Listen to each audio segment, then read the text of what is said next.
You're listening to the We Are Libertarians podcast network. Find all of our shows at wearelibertarians.com.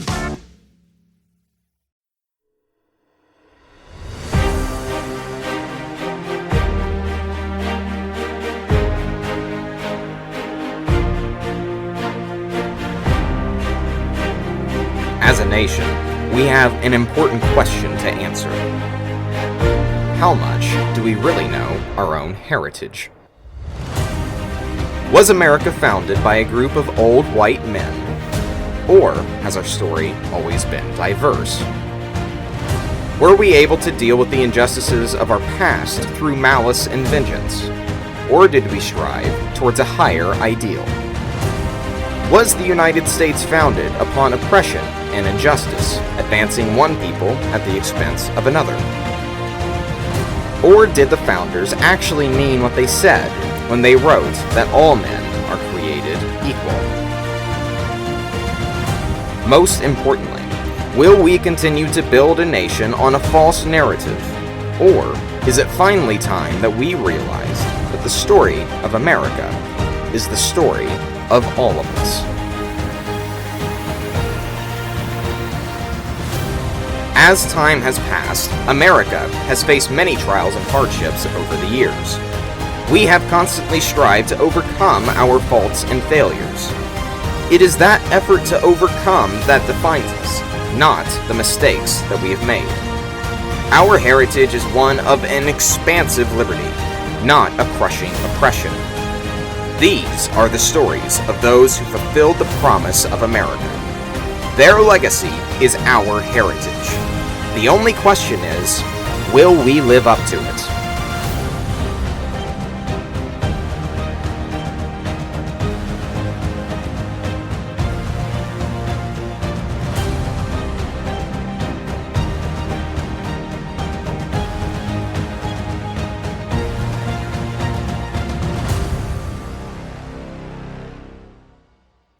It is said that behind every great man, there's a great woman. That statement may not be more accurate than with John and Abigail Adams. The two amounted to a truly powerful founding couple. John was a stubborn, bull-headed, relentless advocate for independence, but this character trait would often get the best of him. Abigail was the perfect offset to her husband. She was womanly, yet firm, and was often the only one who could get through to John when he was being overbearingly obnoxious. She was also his closest and truest friend, often in his darkest or loneliest episode. Especially during the early days of the Continental Congress, his contemporaries harbored an extreme disliking of the man. She remained his rock at a time when he was largely by himself, long enough to whip up the proper support needed for separation. Yet, Abigail was so much more than just the anchor in John Adams' life. She proved indeed to be the very backbone of America itself in the early days. Abigail Adams, born Abigail Smith, was brought into the world in Weymouth, Massachusetts on November 11th, 1744. Weymouth was a village about 12 miles from Boston. This convenient location allowed her father, and eventually her, to be very active in the community and in local politics. William Smith, Abigail's father, was a very well-respected local minister. He was a member of the First Congressional Church and earned a living as a farmer. Abigail's mother, Elizabeth, came from a powerful family of her own. Her father, named John Quincy, was very prominent in the colonial government, even serving as Speaker of the Assembly for 40 years. These two sides of her family had a profound impact on her upbringing. She became very intellectually curious, and while she did not receive any formal education like most women of her day, she had access to her father's and grandfather's abundant library. She consumed literature to pass time, and she became very well versed on subjects to include history, law, philosophy, and the classics. Another important component that helped her develop her critical thinking skills was when she and her sisters received tutoring from a young man named Richard Crank. Richard came from England and became the girls' tutor when Abigail was only 11. As time went on, Abigail's older sister, Mary, fell in love with Richard, and the feeling was mutual. The two later married, and Richard became very close with the family. On one occasion that Richard visited the Smiths' household while courting Mary, he brought a colleague of his with him, John Adams. Mr. Adams at the time was in his late 20s, but managed to be just as boorish and as blunt as he would later become known as later in life. Yet young Abigail was infatuated with him. John, on the other hand, felt as if Abigail and her sisters were annoying, but eventually she grew on him, and the two would soon fall in love. After a long engagement, per the insistence of Abigail's father, the two married on October 24th, 1764, when Abigail was 19 and John was turning 29 just 1 week later. Abigail would prove to be exactly the kind of woman that John would need for a wife. Not many would be able to deal with the stubborn attitude and oftentimes unpleasant demeanor. It was easy for him to make more enemies than friends. Abigail often countered this with an equal level of bluntness and brutal honesty. Yet her firm approach with John was no less tender and compassionate. Abigail would cut through John's hardened exterior to get him to expose his true, vulnerable side to her in a way that nobody else was able or willing to do. Because of this unique relationship, the two seemed made for each other, and their love and friendship blossomed into something powerful, reliable, and stable enough to weather many hardships that would come their way throughout the early days of the American Republic. But at this point in their marriage, the idea of such struggle didn't trouble their minds. Their only concern was making and raising children. Childbirth in the 18th century was always a serious risk. The danger of infant mortality or the threat of the mother's life was severe. Yet many women pushed through these risks because abundant children were often needed. Many employed hands were often required to help with household duties and chores, as well as farming and the agricultural society that they lived in. Unfortunately, there was also little guarantee that children would make it into adulthood, and as morbid as that may be, this was very much a fact of life to consider when planning for children in that time. If you increase the number of children that you have, the higher the probability would be for them to survive into adulthood and care for you as you became elderly. Their first daughter they named Abigail, nicknamed Nabby. The other three were all boys, named Thomas, Charles, and of course, John Quincy Adams. All of their children would grow up to become incredibly bright and capable individuals. But the Revolution and the early days of the Republic took a significant toll on them. Charles, in particular, was especially troubled by the toll that John's absence put on them, and would severely damage his mental state later on in life. In the late 1760s, however, they all had the world in front of them, with two incredibly capable parents to take care of them. This, however, would soon change. Less than a year after the two were married, the first steps towards revolution had already begun. The Stamp Act was passed in Parliament in 1765. Over the next 5 years, in Massachusetts in particular, the colonists would suffer from British oppression. Revolutionaries like John's cousin, Samuel, would rally in the streets, mobilizing citizens to take a stand against British tyranny. During this time, John and Abigail would discuss the issues of the day, just as John would with any of his colleagues.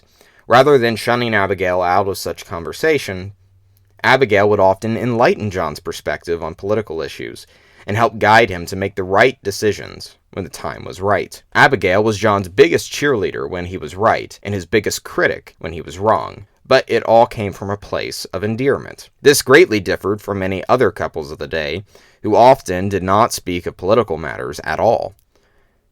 This came to a climax in March of 1770, after the Boston Massacre. From there, John Adams was asked to make possibly the most dangerous move of his career: defend the British troops to a Massachusetts jury. Of course, John relied on Abigail for her comfort and sound advice.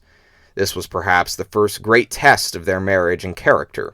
While, like most colonists of the day, both were proud British subjects, they were also both ardent supporters of the Patriot cause. Yet, John found himself unable to condemn the men involved in the massacre without the absolute evidence that they did so intentionally. His insistence to rely on the rule of law rather than the passions of man was a risky position to take, but it was a position that defined America for decades to come. Abigail, too, could have let her passions against the British get the best of her, yet she reinforced her husband's choice, and after John won the case, it proved to be the right choice to make. Of course, after this monumental case, tensions only continued to rise against the British. Protests continue as the government cracked down against the colonists. In Massachusetts, the Boston Tea Party only inflamed the spirit of rebellion in the area. The British responded by putting the entire city on lockdown. This sequence of events in the early 1770s provoked representatives from each colony to meet in Philadelphia for the First Continental Congress in 1774. Among the delegates chosen to represent Massachusetts were Samuel Adams and his cousin John. This would prove to be the next great test for Abigail, and it would seem to be the test that would last much longer than any town gossip surrounding the Boston Massacre. As John left to join the First Continental Congress, Abigail was left to raise and care for the children and tend to household matters by herself. This was no small task, and while John understood the stress that this put on his beloved wife, it was made no less difficult for her. Yet the two were not totally in the dark of each other's activities while separated. Even while they were so far apart, John and Abigail started to write one another in what seemed like an endless stream of letters. Their written correspondence would prove to be a staple of their relationship. As John established his reputation in Philadelphia, it was hardly a positive one. The other delegates came to know him as a loud, obnoxious, and pig-headed little man with a very unlikable demeanor. This made him very lonely in an unfamiliar city during a rather dangerous time when having allies meant everything. Thus, he would often retreat to his written correspondence with Abigail, where he would update her on the proceedings, and she would continue to offer her advice for what next steps to take. After John finally returned home to Massachusetts, it was a very short family reunion. That spring, in April 1775, the shot heard round the world rang loud in Lexington and Concord, officially launching the American Revolution. This put all the colonies in a state of crisis and frenzy. Much to Abigail's dismay, a Second Continental Congress was called, and John was once again selected to attend. John's sense of duty prevented him from protesting this, but this provided very little comfort to Abigail, who understood that this once again would take John away from her and their children for several months at a time. Their children were reaching an age when a father's guidance was most needed, and Abigail was feeling increasingly alone.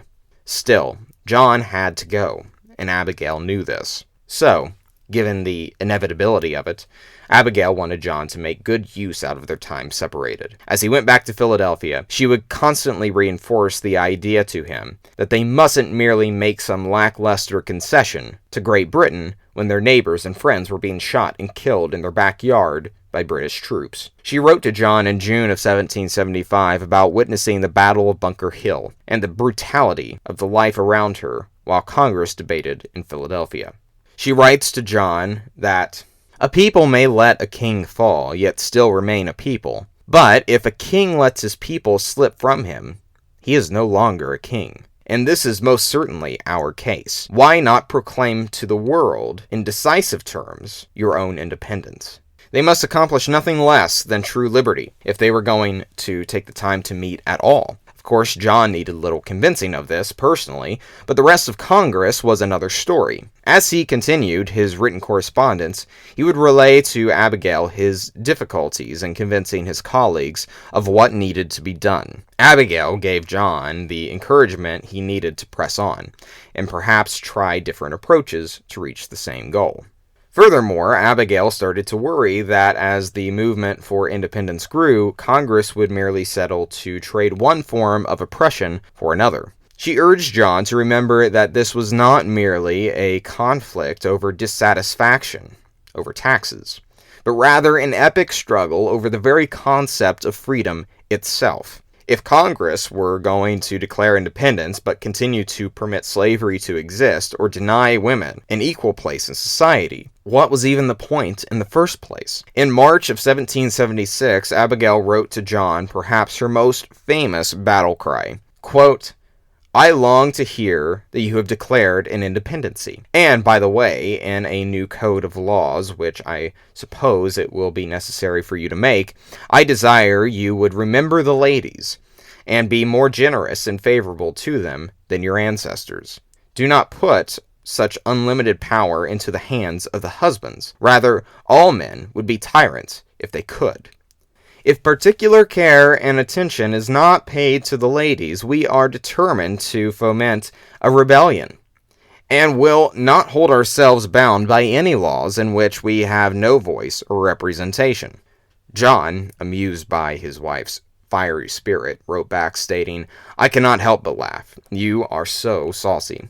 Abigail again wrote back, not letting John laugh off the seriousness of her advice, and reminding him that if liberty truly is the goal of the Congress in Philadelphia, it cannot exclude the liberty of women in a free and independent republic.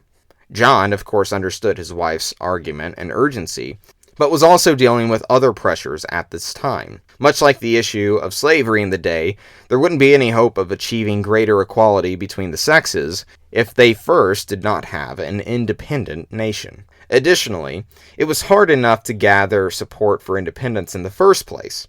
If he tried to include something more controversial into the debate, it would be a lost cause altogether. While the political realities of the day prevented John and Congress from doing anything meaningful in terms of greater equality between men and women, Abigail would certainly not forget the ladies, and kept up her pressure on John in the years to come.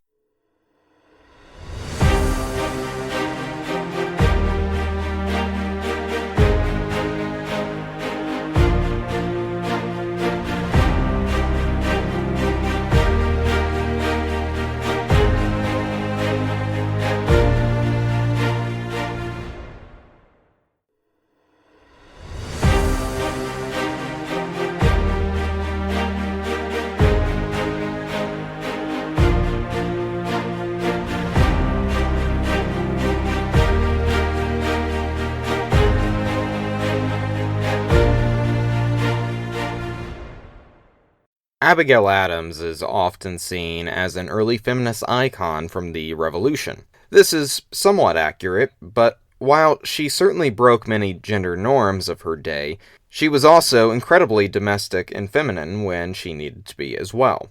To her, the positions she took had little to do with overhauling some grand societal social structure. Rather, she was simply standing up to do what she understood to be right when the time called for it. Sometimes that meant urging her husband to, quote, remember the ladies, and to not forget that, quote, all men would be tyrants if they could. Other times it meant attending to wifely duties like tending to the house and raising her children when John was away for months, even years at a time. Abigail, like many women of the Revolution, just wanted to return to normalcy, but refused to stand by and let their children grow up in a world without freedom. This made them both powerful, willing to take up a rifle the second their husband couldn't, and tender, yearning for a life where their chief concern is the health and happiness of their husband and children. Of course, Abigail and countless other founding mothers desired equal treatment as well. They weren't questioning their gender roles or womanly duties. Today, we often project our own understanding of society into figures and events of the past. While Abigail may not have been a feminist in the modern sense of the word, she was without question a champion of the freedom to choose such a path. Her womanly strength came in play especially in the weeks and months following the vote for independence. Much to her disappointment, despite the efforts of both her husband and Thomas Jefferson, no outright proclamation of broader liberty and equality made it into the Declaration, although the framework was certainly there. She mirrored her husband's frustration with Congress, but for more slightly personal reasons. Every time they demanded something of John, it was Abigail left behind to care for their family. On top of all of this, John would frequently ask her for her advice on matters he faced in Congress. In a way, she carried both the Adams household and the Revolution itself on her shoulders. Whatever major decisions John made in Philadelphia, Abigail was right there behind him, providing her sage wisdom as needed, which, as it turned out, was quite often. So when John was asked in 1778 to travel to Paris for a diplomatic mission to help Dr. Benjamin Franklin secure French support for the Revolution, she was less than thrilled. John had already missed so much of their children's upbringing that they were running a risk of not having a father at all heading into their preteen and teenage years, despite this being an entirely avoidable issue. Yet both John and Abigail knew that he couldn't avoid his duty to his country. So, in order to ensure Abigail wasn't left alone with 4 children by herself, John agreed to bring John Quincy Adams with him. This would simultaneously lighten the workload on Abigail's shoulders and expose John Quincy to the broader world around him, thus setting him up for a very promising diplomatic career. John's mission to France would prove to be the greatest test of their marriage, and Abigail's faith in her own capabilities. While it was a difficult time for John, to be sure, Abigail not only had to raise their children by herself, but also deal with the cruel realities of a war without the protection of her husband by her side. She would maintain correspondence with John as much as she could while the two were separated for so long. This would prove to be no short endeavor. When he and John Quincy Adams arrived in France, Dr. Franklin had already secured a tentative agreement, so it wasn't long before John went to head off to Holland in an attempt to secure a loan for America. As Abigail wrote to John, she would include updates on the revolution. The Americans were reaching, at this point, a very low point in the conflict. She wrote that, quote, "This year has not been a very glorious one to America. The unfortunate failure of their expedition against Rhode Island, chagrined, mortified, and disappointed to such a degree that they cannot yet mention it with patience, for they had every humane appearance being crowned with success and victory. Our arms have rather been employed in a defensive way." Additionally, Abigail would also remind John of the priority that the new government should place on women's education. Quote, "You need not be told how much female education is neglected, nor how fashionable it has been to ridicule female learning." As time went on, John would eventually find himself still in Europe by the time the American Revolution had come to an end. Yet it was not time for him to return home just yet. With victory in the hands of the Americans, John invited Abigail to join him in France, which she decided to oblige. For 4 years, John and Abigail lived in Europe and enjoyed themselves among the highest political order of the most powerful nations. At first, they engaged in France, as the Americans and the British signed the Treaty of Paris, officially ending the American War for Independence. Thomas Jefferson joined them in Paris in order to replace Benjamin Franklin as America's ambassador to France. While he had the privilege of meeting Abigail in Massachusetts before, he nonetheless could not hide his excitement in getting to see John's wife again.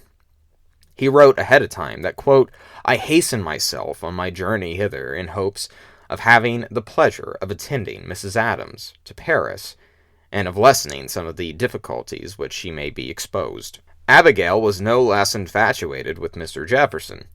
Thomas was a magnetic and charming man, and Abigail could certainly sense it. She referred to him as, quote, "one of the choice ones of the earth." In a letter to her sister, Mary, she recounted that, quote, "On Thursday I dine with him at his house. On Sunday he is to dine here. On Monday we all dine in the Marquis. And on Thursday we dine with the Swedish ambassador." Abigail was certainly infatuated with Thomas Jefferson, and it isn't difficult to see why. Thomas was a true Renaissance man, a man of talent and charisma. This was no romantic affection, but a fascination of respect and admiration. Thomas knew John and considered him a friend. He considered John lucky to have Abigail, and perhaps even envied him after the death of his own wife not long before. She was certainly a remarkable woman, whom Thomas would have surely enjoyed the company of on an intellectual basis. But his relationship with Abigail was nothing more than a close friendship. Shortly afterwards, however, Thomas Jefferson and the Adams had to separate for the time being, as John was appointed as minister to England in London. However, just because they were separated by the English Channel doesn't mean that Abigail and Thomas stopped their correspondence.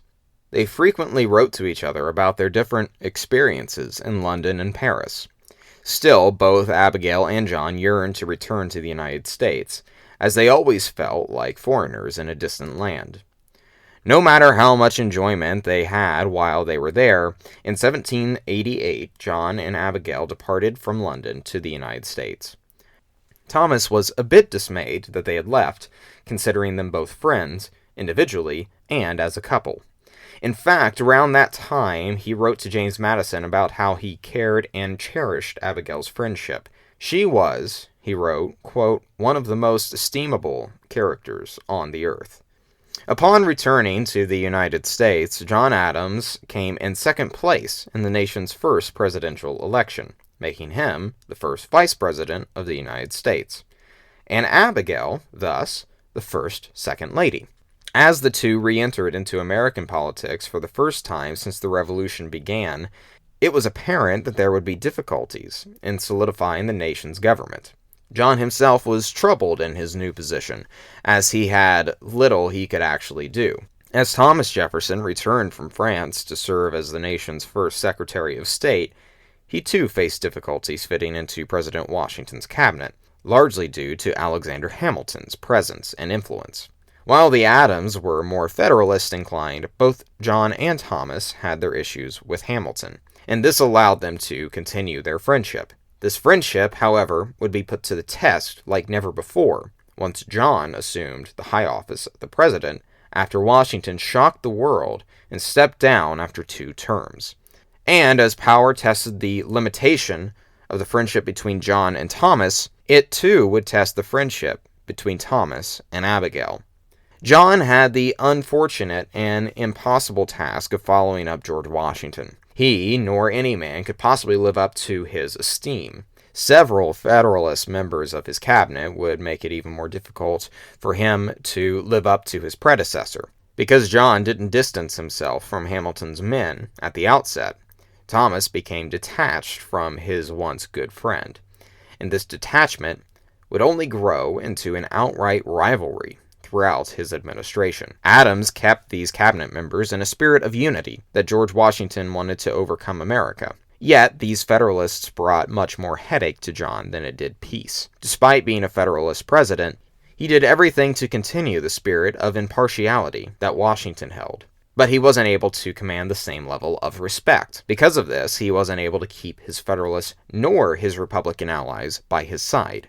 Much like the hot Philadelphia summer of 1776, Abigail was his only true and reliable ally that he could lean on. The presidency was hard for Adams. They had to not only maintain national unity the best that they could, there was also a budding war with France to deal with. On top of this, they had to move into the White House, then known as the Executive Mansion, when it was hardly livable. Washington City was a disgusting swamp at the time, literally. With all of this happening around the same time, John made perhaps the greatest political blunder of his entire life. In 1798, he signed the Alien and Sedition Acts. Most notably, these acts criminalized speech and falsehoods against the president and the Federalist-controlled government. Notably, the vice president was not protected from the same kind of defamation. Of course, what constituted as a falsehood was determined by the Federalists in charge. Predictably, it was political opponents who faced the most severe scrutiny. Throughout John's presidency, Abigail was his rock. She performed the duties of the First Lady, then still very much being defined as time moved along. In many ways, she helped define those duties at a crucial time. She would meet with guests and entertain them. She would build relationships with politically appropriate allies. She would sometimes take meetings for John when he was too filled. She wasn't afraid to push back when she felt that John was making the wrong move either. Like always, Abigail would provide John with her 2 cents, whether he wanted it or not. Often, she would let him know that she felt he needed to be bold in his approach. Yet John did what he believed to be right, as Abigail gave the advice she believed to be true. Even with the Alien and Sedition Acts of 1798, Abigail encouraged John to sign them. She believed the press had been undermining him, and it was time to put an end to it. While John was hesitant, he relented to his wife's advice. This was perhaps one of the few times that going along with his wife was a mistake rather than the correct course of action. The Alien and Sedition Acts were both unpopular and unconstitutional, and all but certainly sunk his political career and reputation.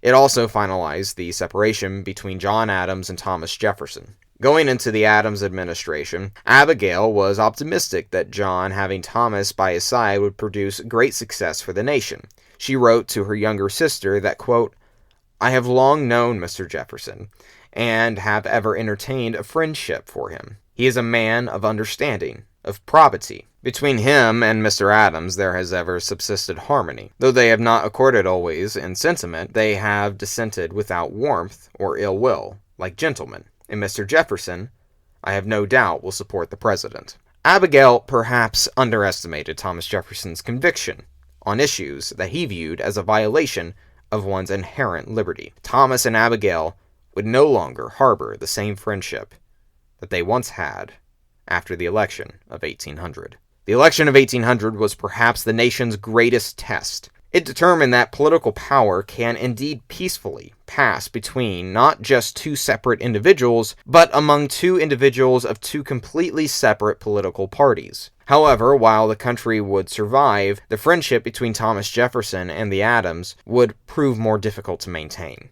As president, Thomas Jefferson remained silent with John Adams, not writing to each other for years after how dirty the politics of 1800 became. However, a tragedy in Thomas's life, one of many, provoked Abigail to break the silence. In 1804, Thomas Jefferson's daughter, Mary, or Polly as she was known when she was younger, had died not long after childbirth. Abigail was overtaken by the powerful feelings of her heart and sent her condolences to Thomas, but she couldn't bring herself to rekindle their friendship fully.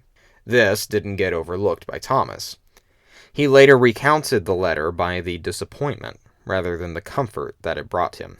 Quote, "She carefully avoided a single expression of friendship toward myself, and even concluded with the wishes, quote, of her who once took pleasure in subscribing herself your friend." Still a little bit hurt, Thomas Jefferson wrote back that he appreciated the letter and valued her friendship always, but also included a slight jab at her husband over a judicial appointment. This provoked a back and forth between the two, where they were justifying their own actions rather than mending their once powerful friendship. It wasn't until both of the presidencies had ended that some promising headway broke through. Dr. Benjamin Rush was able to convince the two former presidents to mend their old friendship and correspondence just before his own death. While they didn't always agree with one another, they were able to put politics aside and show each other respect for one another that was never lost, but just forgotten. Perhaps Abigail refused to make amends with Thomas until Thomas made amends with John. It would make sense, given that as soon as John eagerly informed Abigail of their rekindled correspondence, she too soon let go of her grudge. She even co-signed a letter to Thomas, from her and John sending warmth and well wishes. In August 1813, Thomas wrote to Abigail independent of John for the first time in over 9 years. They wrote about their elder children, the passage of time, and their grandchildren. While it wasn't perfect, and not even like before, Abigail found peace and balance between her love for John and her friendship with Thomas. In January of 1817, Thomas again wrote to Abigail, expressing the desire to someday soon see her again in a familiar location. Quote, "Our next meeting must then be in the country to which time has flown, a country for us not now very distant." As he closed, he told her that, quote, "You and I, dear madam, have already had more than an ordinary portion of life, and more, too, of health than the general measure." As it would turn out, Thomas and Abigail, nor John for that matter, would not be able to again meet as he described. In October 1818, Abigail Adams died at Peacefield, the Adams family farm, of typhoid fever. Thomas lost a good friend, but John lost his dearest friend. Devastated, he wrote shortly after her death that he wished he, quote, "could lay down beside her and die too." Despite the crippling impact that this had on John and Thomas both, it also brought them even closer together. The founding generation had already been dying at an increasing rate as of late. Abigail's death only reinforced the finite nature of life. Both Thomas and John knew this. As if they needed more of a reason to maintain correspondence, the two fully rekindled their friendship to the life that it once was. These friends turned enemies were turned friends once again, and that wouldn't change up until the day they both died on July 4th, 1826, 50 years to the day of the signing of the Declaration of Independence. This was at least part thanks to the profound impact that Abigail left on both founding fathers. Abigail Adams was a profound woman. Few other people have ever left behind a legacy as powerful as hers. She is remembered today as a champion of women's rights and a fearless voice for freedom. This much is certainly true. But perhaps what is even more impactful is her reliable, good-natured womanhood, ready to be the backbone for John, her household, and America when she was needed the most. There is no question that Abigail Adams was the founding mother of this nation. If we all, man and woman, took inspiration from her life and legacy, the world would be in a much better place. Thank you, ladies and gentlemen, for tuning in to this week's edition of Profiles in Liberty. It is such a pleasure to bring you these stories, especially with someone as impactful and as powerful as Abigail Adams. I think that she is a titan of liberty throughout history and throughout the American Revolution, and I hope that you enjoyed her story and her correspondence with John Adams and Thomas Jefferson throughout her life. Next week, we are going to be continuing the theme of founding mothers as we start to close out of this season. Next week, we are going way back into the 1600s with Anne Hutchinson, one of the first foremothers of the United States. We only have 2 weeks left of Profiles in Liberty. 2 episodes are remaining, so please be sure to subscribe, please be sure to share, give us a rating and a review. Spread these stories as far and as wide as you possibly can. These are some of the stories that have inspired me, and I hope that they inspired you as well. You can follow me on Twitter at Caleb Franz. You can follow We Are Libertarians on Twitter at We, the letter R, Libertarians. Until next week, this has been Caleb Franz with Profiles in Liberty.